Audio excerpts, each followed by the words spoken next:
Wel, helo bawb, a chroeso mawr i chi gyd i'r digwyddiad mawrth meddwl cyntaf yn ystod tymor yr Hydref. Mae'n lyflu cael eich cwmni chi eto. Gobeithio bod chi wedi cael cyfle i fwynhau'r haf. Yn anffodus, wan, mae'r tywydd yn troi, mae'n mynd yn dywyll, mae'n eitha tywyll yma yn Machynlleth heddiw yma.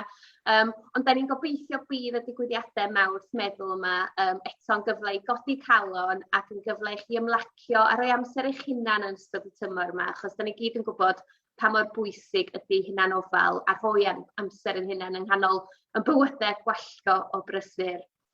A fel ydych chi'n gallu gweld, dwi ddim ar ben fy hun.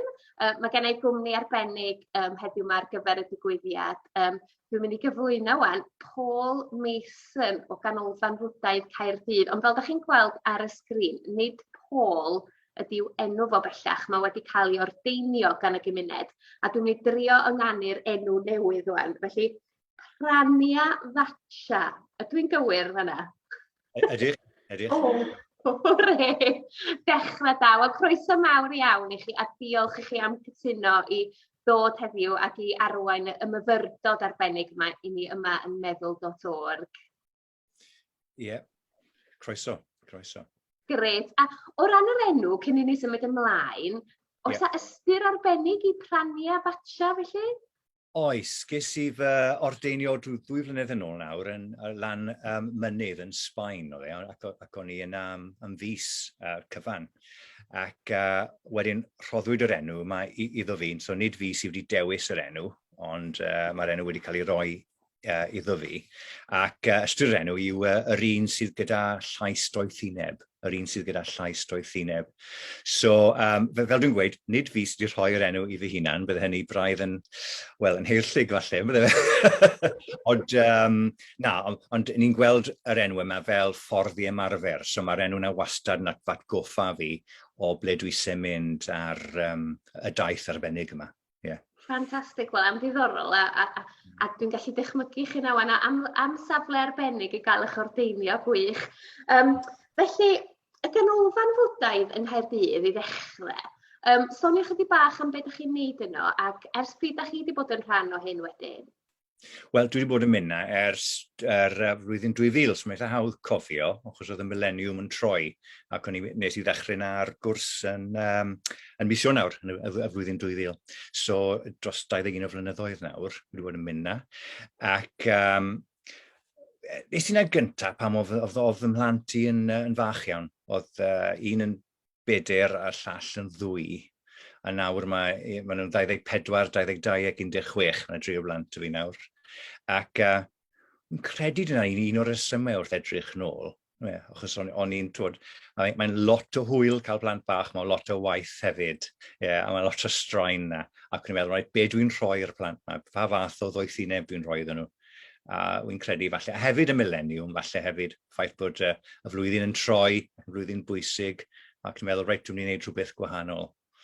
Ffantastig, felly dyna be oedd yr ysgogiad, a fel mam, dwi'n gallu cydweld yn union beth ydych chi'n sôn am o ran y prysurdeb a'r cyfrifoldeb falle ydych chi'n teimlo fel rhiant am pa fath o arweiniad a bywyd ac atgofion ydych chi'n rhoi'r plant wrth gwrs. Felly, diolch am rannu hynna. O ran y myfyrdod, felly, achos dyma beth ni yma i wneud heddiw, pa mor bwysig ydy myfyrdod yn y cyd-destun Bwdhaidd? Yn bwysig tu hwnt. Wel, mae gyd yn dibynnu ar yr ysgol chi'n rhan ohono fe. So dwi'n rhan o'r gymuned yma. Enw'r gymuned yw Tri Ratna. Ystyr Tri Ratna yw'r tair gem. Ac y gemau yma yw'r y bwdhau hunan, y dharma, sef i ddysgeidiaethau, beth nath e ddysgu a'r ffordd e'n gweld y byd. A wedyn y sangha, y gymuned y bobl sydd yn ymarfer. So dyma yw ystyr Tri Ratna. Mae 3 fel y Gymraeg, so 3 jewels. Ac, so dwi'n rhan o'r gymuned yma, ac pwrpas y gymuned yma, gyda'r sefydlu 1967, oedd trio helpu bobl i ymarfer mewn ffordd difrifol yn y gorllewin. Achos mae'n gallu bod yn beth anodd iawn, y syniad o adael popeth a mynd i fynachlog rhywle a gadael popeth ar ôl, ond y pwrpas hwn oedd rhoi'r siawns i bobl i gael ymlaen i weithio mewn ffordd arferol, i gael teuluoedd mewn ffordd arferol, ond i gymryd y peth o ddifri. yn y gorllewin. So mae llawer o ysgolion, a mae rhai yn pwysleisio myfyrdod mwy nag eraill. So ni gyd wedi clywed am zen, sydd fod, yn dyn ni. Mae zen yn pwysio myfyrdod yn fawr iawn. Mae'n hollol ganolog i ymarfer zen. Yeah. A wedyn, mae gyd i fyny ar ysgolion. Mae'n rhan o bob ysgol. Ond mae rhain pwysleisio fe fwy na'r gweddill. So, myfyrdod, mae'n rhan bwysig iawn o fwyddiaeth. Be sy'n bwysig yw mindfulness. Ni wedi clywed am mindfulness. Yn dyn ni, mae'n poblogaidd iawn yn cael ei dyddiau yma, cael ei ddysgu mewn ysgolion, hyd yn oed. Meddwlgarwch, falle? Ie, na ni, ie. Wedyn, so meddwlgarwch sy'n bwysig, wedi gwir, ond mae myfyrio yn ffordd sy'n arwain at feddwlgarwch, at fwy o feddwlgarwch. Yeah? So dyna beth sy'n bwysig o fewn bwddiaeth yw byw mewn ffordd lle chi'n fwy ymwybodol. Mae'n fwy ymwybodol o beth sy'n digwydd yn fewnol ac yn allanol. Yeah? So mae myfyrio'n helpu hyn. So, allan ni weid lot mwy, wrth gwrs. Mae hwnna'n andros o ddifyr a da chi wedi crisialu fo. Mae'n ddifyr i glywed am yr ysgolion gwahanol hefyd sydd gennych chi. Ac o ran y myfyrio a chi'ch hunan wedyn, sut da chi yn ffeindio ffordd o wneud amser falle i fyfyrio, pa mor aml da chi yn neud ac falle yn cynghori bobl eraill i wneud o bosib? Ie, mae gyd yn dibynnu ar pa mor profiadol ych chi, wrth gwrs. Yn y dechrau, sy'n ni'n gweud, beth sy'n bwysig yw peidio rhoi tasg rhy enfawr i'ch hunan, a wedyn, os ych chi'n methu, chi jyst yn gadael yr holl beth. So yn y dechrau, byddwn ni'n gweud rhywbeth fel, hyd yn oed, 10 munud hyd yn oed, yn y bore, mae'n well na dim byd. A peidio trial rhywbeth rhy galed, jyst eistedd mewn ffordd mindful, defnyddio un o'r apps yma sydd gael am lle ar y funud. Yeah? Ond o ran myfyrio bwddiaeth, byddwn ni'n gweud bod angen rhyw 20 munud o leia. Fi'n credu mae'n anodd iawn setlo lawr yn gyflym. Fi'n credu mae angen o leia 10 munud i fi, i setlo. Ac i deimlo'n bresennol. Gen i weld na nawr yn y myfyrdod sy'n dod. Ond rhan amla, dwi'n myfyrio am dros hanner awr, fath rhyw 40 munud rhywbeth fel la yn y bore, a wedyn yn y noswaith hefyd ar y funud. Mae'n digwydd rhan fwyaf o ddyddiau, ond nid bob diwrnod. Wrth gwrs, mae pethau'n dod ar ei drawsau, mae bywyd yn brysur. Ond dyna beth dwi'n neud ar y funud. Ond wrth gwrs, os dwi'n mynd ar encil, mae yna lot fwy o fyfyrio i gael, a lot fwy o siawns. A fel mae'n digwydd, dwi'n mynd ar encil heddi, prynaw yma, am benwythnos. Mae'r Ganolfan yn mynd am benwythnos i ardal Ystradfellte yn y de. Mae'r rheadru hyfryd na. Ie, dwi'n gwybod. Ie, so ni'n mynd na am benwythnos ffantastig. Dydd Sul. So, a wedyn wrth gwrs mae lot fwy o siawns wedyn i eistedd am hirach. A sut mae hwnna di elwa chi bersonol wedyn? Chi'n bod... Be di'r buddion o wneud hyn ni fel unigolion? Reit, wel, mewn cymaint o ffyrdd. Ond beth sy'n bwysig yw bod i fi, yw bod yn rhan o rhywbeth mwy hefyd, yn rhan o ddysgeidiaeth mwy o lwybr mewn ffordd, lle mae yna gyfeiriad i gael. Ond mae'n myfyrio hunan, mae'n un peth, wrth gwrs mae yn ymlacio, mae hynny yn hynod o bwysig. Mae'n... Ond nid yna i bwrpas pennafef, ond wy'n credu dyna'r pwrpas yn yr tymor byr ar gyfer rhan fwyaf o bobl, i ddweud y gwir. A mae hynny sy'n byd yn bod â hynny. Mae angen i bawb ymlacio. Ac, so, mae'n galluogi rhywun i ymlacio, ond mae'n galluogi ni i weld yn hunain, yn credu. Dyna ffordd wedi helpu fi i ddeall fy hunan yn well, i weld beth sy'n ymlaen yn y meddwl. Ac chi'n ffeindio pethau mas am eich hunan falle, o chi ddim yn golygu ffeindio mas. Ond mae rhywun pethau gwerthfawr iawn, mae'n galluogi i newid, i ddweud y gwir. Os i ni gyd yn gwybod, dwi'n newid o fewn bywyd, newid y ffordd dyn ni'n meddwl, y pethau dyn ni'n neud, yr hen habits yma. Dwi ddim yn hawdd. Ac ond swnio'n hawdd weithiau, falle, os chi'n allan llyfr self-help. Ond, dwi ddim yn hawdd, a fi'n credu beth mae myfyrio yn wneud yn bennaf yw rhoi'r siawns i chi i gael y lle yma, y gwagle yma, i weld eich hunan yn fwy clir. A wedyn, mae'n fwy o siawns i newid yn y ffordd ych chi se, yn eich bywyd chi. Ac yn bendant, dwi'n credu, heb fyrdod, byddwn ni heb fi'n hanner y ffordd ar y daith arbennig yma. Waw, wel mae hwnna mor ddifyr, a dwi wedi teimlo yn barod bod fi wedi ymlacio wrth wrando arnoch chi yn sôn am y pethau yma, a dwi'n barod i fwynhau y myfyrdod yma wan hefo chi, a dwi'n siŵr bod pawb arall. Felly dwi yn mynd i ddiflannu wan a gadael i chi arwain y sesiwn. Felly diolch o galon i chi eto ar ran meddwl.org am ddod heddiw, a gobeithio byddwch chi a pawb arall yn mwynhau. Dwi yn mynd i ddiflannu. Diolch yn fawr, Helwyn.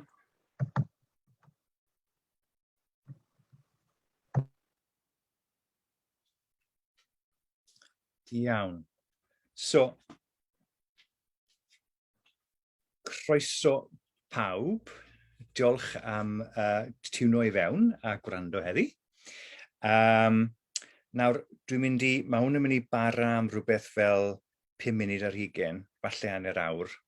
Ond mae'n mynd i fod mewn 3 rhan. Yeah? Ac yn y rhan cyntaf, a dwi'n mynd i ganu cloch cyn bob rhan. Ac yn y rhan gyntaf, rydyn ni jyst yn mynd i fod yn fwy ymwybodol o'r corff a setlo i lawr. Yeah? So, mindfulness of the body, maen nhw'n galw e'n Saesneg. A wedyn, yn yr ail rhan, ni'n mynd i fod yn ymwybodol o'r anadl, mindfulness of the breath. Yeah? Ac wedyn, yn y trydydd rhan, dwi'n mynd i ofyn i chi ddefnyddio'ch dychymyg tipyn bach, ac meddwl am ffrind, neu rhywun i chi'n gwerthfawrogi. Falle bod yn werth meddwl am y person yma ymlaen llaw, achos weithiau yn ystod y myfyrdod, ni'n newid ein meddwl a ni'n siŵr pwy feddwl amdano. So, setlwch ar un person, rhywun chi'n gwerthfawrogi, rhywun sy'n ffrind, rhywun sydd yn enyn teimladau cynnes ynddo chi. Yeah? A dyn ni'n mynd i wneud myfyrdod o amgylch y person yma ac yn dymuno yn dda iddyn nhw. Yeah. So, be dwi eisiau wneud fan hyn, a un o'r resymau dwi'n mynd i wneud hynny, yw mwyn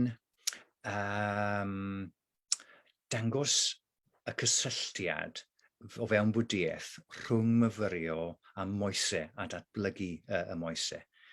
Achos o fewn bwdhaeth, mae yna 3 rhan pwysig i'r gred yma, sef myfyrio, doethineb a y moesau. So, yeah. Mindfulness, wisdom and ethics. Ac mae yna gysylltiad pwysig iawn rhwng myfyrio ac ethics a'r moesau. A dwi'n credu jyst yn y myfyrdod byr iawn yma yna, dwi'n dreul dangos sut maen nhw yn gysylltiedig iawn. Yeah. Wel, jyst i roi un enghraifft byr iawn yna, achos o ran myfyrio, yn aml iawn ar ôl myfyrio, dyn ni'n dod yn fwy ymwybodol o fyd natur, dyn ni'n dod yn fwy ymwybodol o'r prydferthwch sydd o'n hamgylch ni, ac yn fwy ymwybodol o prydferthwch y bobl sydd yn ein byd ni hefyd. Ni'n dod yn gallu gwerthfawrogi be maen nhw'n rhoi i ni yn lot gwell. Ac o ran hynny, mae'n lot fwy tebygol wedyn bod ni ddim yn mynd i niweidio'r bobl yma, bod ni'n mynd i gynnal nhw yn ein ffordd yn hunain. Yeah. So, jyst i roi enghraifft byr fel yna o sut mae myfyrdod yn gallu helpu y bywyd moesol. Yeah. So, yn y rhan gyntaf, fel ni'n gweud, newn ni jyst setlo lawr a dod yn fwy presennol. So, dwi'n mynd i ganu'r gloch nawr, a byddai'n canu'r gloch rhwng bob cam, bob rhan.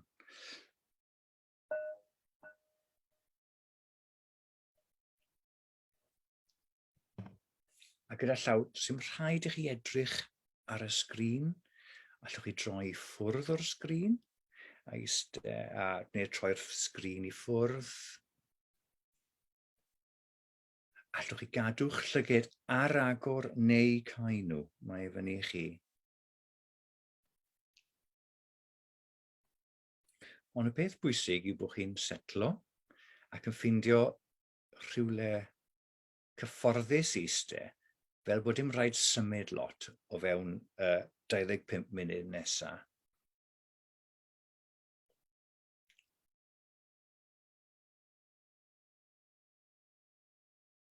So,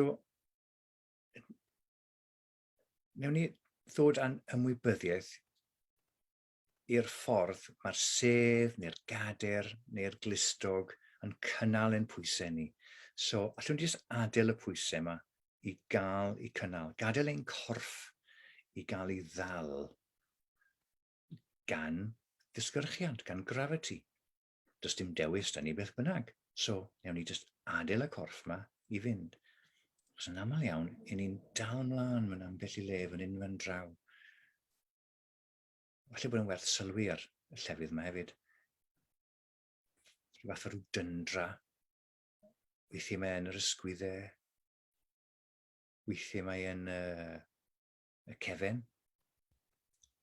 Neu yn y bolan yn enwedig. Mae'r bolan gallu fod yn dyn iawn. Yn enwedig os ni wedi bod yn canolbwyntio neu yn gweithio'n galed.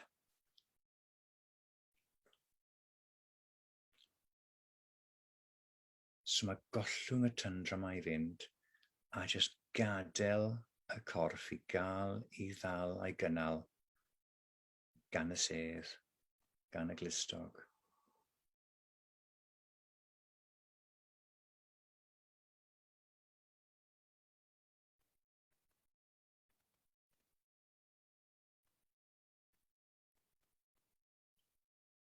So chi'n teimlo falle yn gollwng falle, y pwysau yma yn mynd lawr o'r top lawr i'r gwaelod, i fewn i'r ddaear hyd yn oed.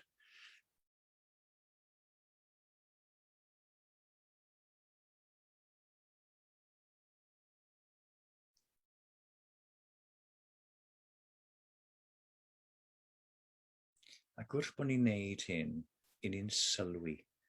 Trwy'r amser, ni'n sylwi ar deimladau.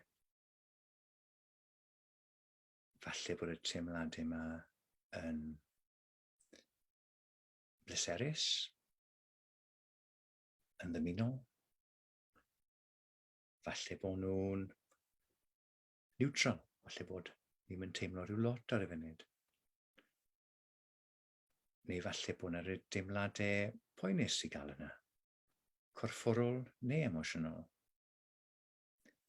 Y peth pwysig o fewn myfyrdod yw just sylwi.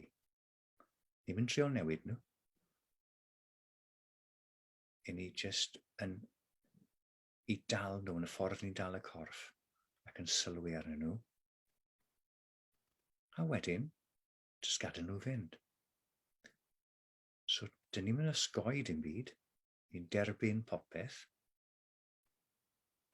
A wedyn, i ni'n gadael ei fynd.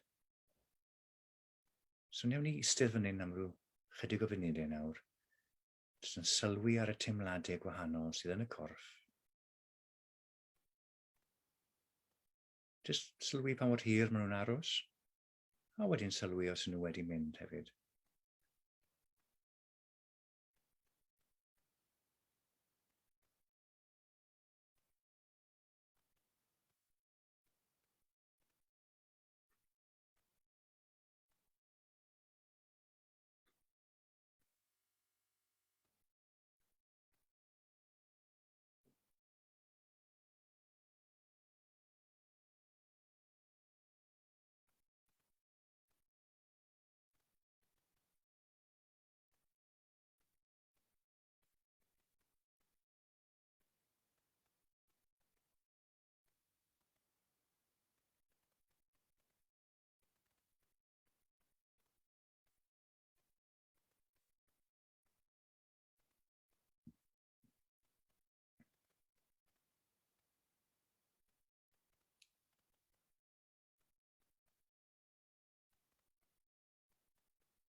So'n bersonol dwi'n mwynhau'r tawelwch yn sefyllfa fel hyn.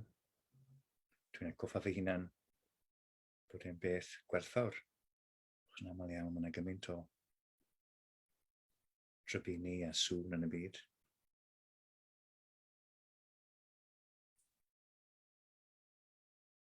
So os yw'r meddwl fel I fydd mynd off ac yn meddwl am bob fath o bethau, un dod nôl at y corff yn yr ymarfer yma, jyst dod nôl at y teimladau sylfaenol. Dyma'r gwrthrych, the object o'r myfyrdod yma, yw'r teimladau arbennig o'r corff yn cael ei ddal gan y sedd. So, mae'r meddyliau yn chwarae fel erioed, ond ni'n dod nôl at y corff.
So mae'r gloch yna yn arwydd o'r ffaith bod ni'n symud ymlaen at cam nesaf o'r myfyrdod yma.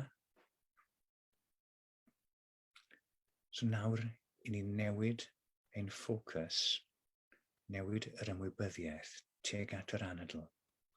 I ddechrau, jyst sylwch ar y ffaith eich bod chi'n anadlu.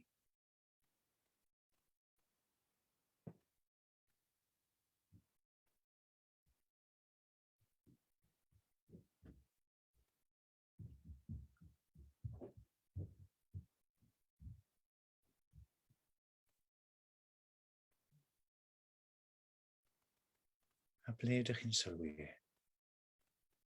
I fe'r ystymog sy'n mynd lan a lawr, neu'r aer sydd yn dod I fewn ac allan o'r ffroenau. Just sylwi a dilyn yr anadl.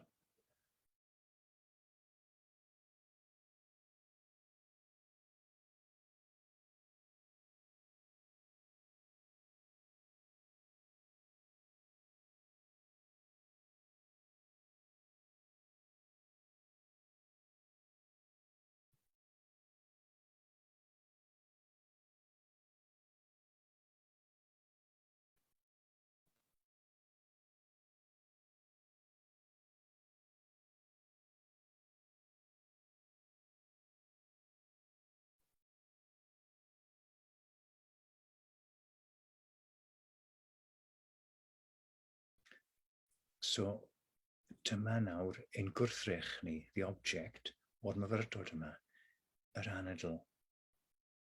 Mae'n beth hyfryd I ganolbwyntio arno. O achos mae e wastad yna.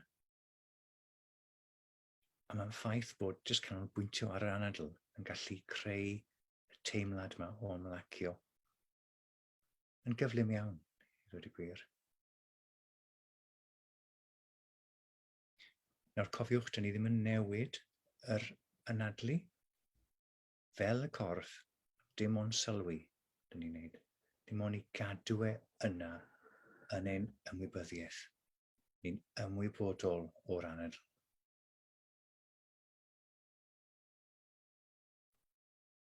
A allai eich gwahodd chi i ddewis un lle nawr. Falle y bola stymog sydd yn mynd lan y lawr, neu falle'r aer sy'n mynd mewn trwy'r ffroenau. Dewiswch un lle ac aroswch yn y lle yna.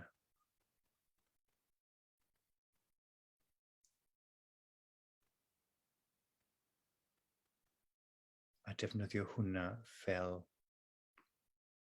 gwrthrych y myfyrdod. Gwrthrych y myfyrdod.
Mae'n helpu fi weithiau i weld, i ddychmygu'r anadl fel y tonau sy'n torri ar draeth.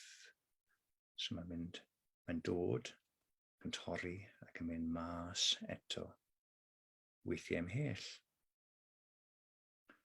Ac mae'n dod eto yn torri ar y traeth. Mae'n broses naturiol sy'n werth sylwi arno, heb ymyrryd mewn unrhyw ffordd. Dim ond dod yn rhan o'r broses yma. So fel se ni'n uno gyda'r broses. A fel os ydych chi'n edrych ar y tonau ar y traeth, chi'n teimlo weithiau bod chi'n rhan o'r broses enfawr yma. Yn yr un ffordd gyda'r anadl. Mae'n bosibl uniaethu gyda'r anadl.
A'r un peth eto, pan ma'n ni'n yn ymwybodol o'r corff, mae'r meddyliau yn mynd i chwarae a meddwl am pob fath o bethau. Ond yr unig dasg gyda chi yw just dod nôl at yr anadl sydd fel y tonau, a'i ddilynau. A dod nôl mewn ffordd caredig hefyd. Sy'n angen beio'ch hunan ar un byd, achos mae'n mynd off a meddwl am rhywbeth arall yn hollol naturiol. Does dim ffordd i osgoi hynny. Ond pwrpas myfyrdod yw dod nôl mewn ffordd caredig at yr anadl a gollwng beth ei fynd.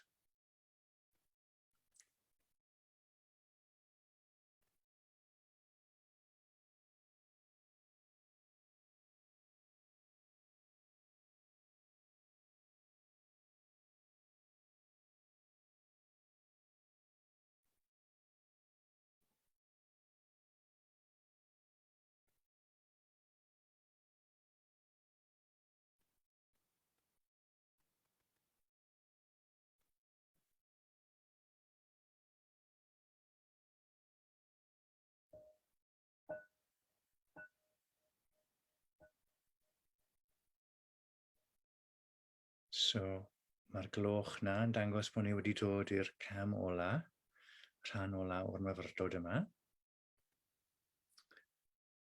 Ac yn y rhan yma, fel o'n i'n dweud, dwi'n eich gwahodd chi i feddwl am ffrind agos, neu falle rhywun chi'n gwerthfawrogi, falle nid ffrind, falle aelod o'r teulu, ond rhywun chi'n edmygu, ac mae'n hawdd iawn cael teimladau cynnes pan ych chi'n meddwl amdano nhw.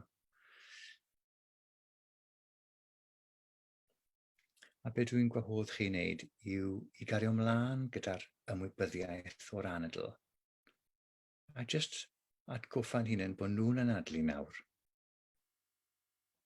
Rhywle ar y ddaear yma, rhywle yng Nghymru neu yn y byd rhywle. A meddwl amdano nhw'n anadlu yr un pryd â ni.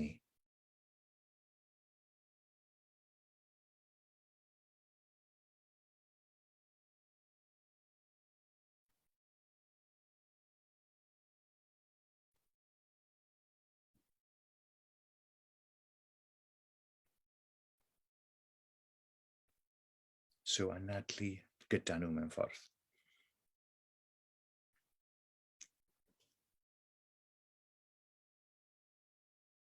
Cyd anadlu.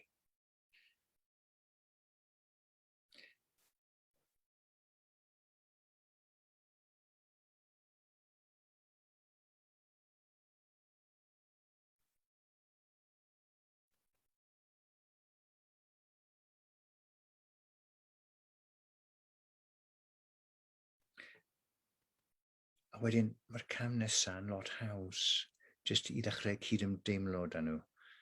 So, wrth gyd-anadlu, dwi'n credu bod ni'n naturiol yn dechrau cydymdeimlo. Ac wrth anadlu mewn, dan ni'n ymwybodol o'r i bywyd nhw,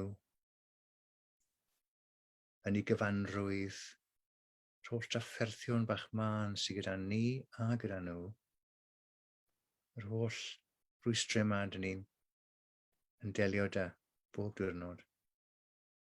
Ac wrth anadlu allan wedyn, dyn ni'n dymuno rhyddhad un ffrind o'r rhwystrau yma. Dyn ni'n dymuno rhwydd hynt iddyn nhw a gollangfa. Yn yr un ffordd, dyn ni'n dymuno'r un peth i'n hunain. So wrth anadlu mewn gyda'n ffrind, ni'n meddwl am yr holl rwystrau, ac wrth anadlu allan, dyn ni'n gadael nhw fynd, a dyn ni'n gweld bod rhyddhad yn bosibl. So, anadlu a chydymdeimlo i roi yn syml. Dilyn yr anadl, meddwl am ein ffrind, dymuno'n dda i'n hunain ac iddyn nhw ar yr un bryd.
Cymaint o weithiau, maen nhw wedi dod â llawenydd mewn ein bywyd ni,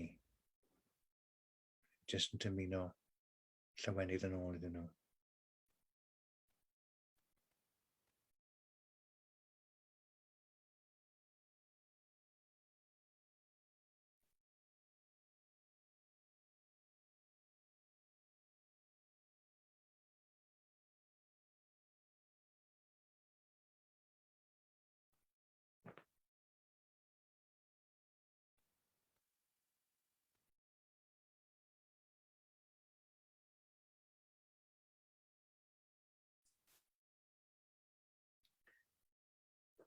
O fewn y munud nesaf, dwi'n mynd i ganu'r gloch am y tro ola. So bydd hwnna yn dod â'r myfyrdod yma i ben.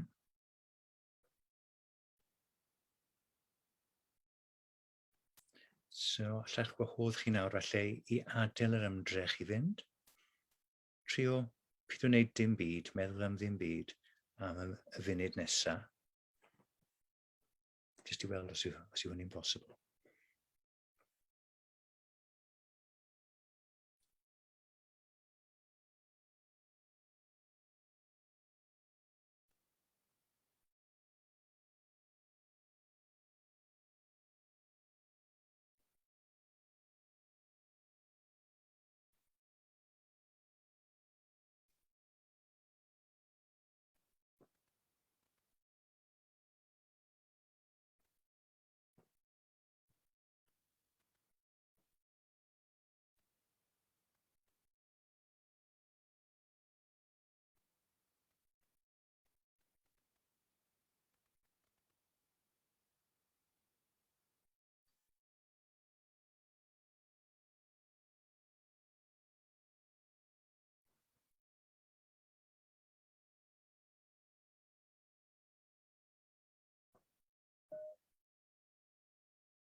So just un peth bach i gloi.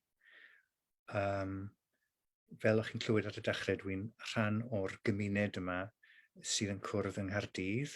A ni'n mynd i'r Cardiff Buddhist Centre, Ganolfan Fwdhaidd Caerdydd. Ac os ewch chi ar y wefan fyna, cardiffbuddhistcentre.com, fe fydd yna hysbyseb yna am fyfyrdod trwy gyfrwng y Gymraeg.